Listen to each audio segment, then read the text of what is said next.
Oke sobat-sobat sekalian semuanya, selamat malam semuanya. Nah guys, jadi kali ini aku mau makan bareng sama bapakku di sini.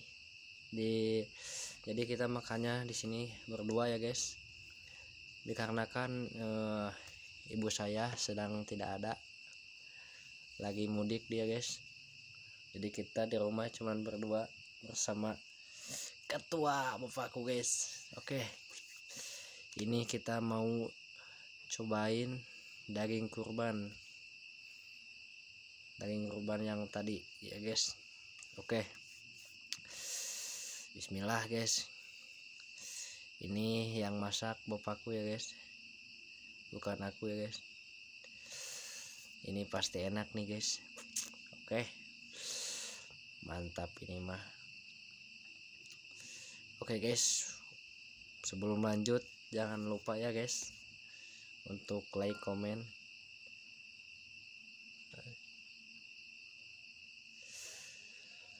Wah ini mah guys, banyak pengganggu guys. Ini pasti mantap. Bismillah. Ini mah semal balik. Ini mah pokoknya mah guys, top pokoknya buat bapakku. Mantap ini mah pasakannya. Memang benar ini mantap banget guys.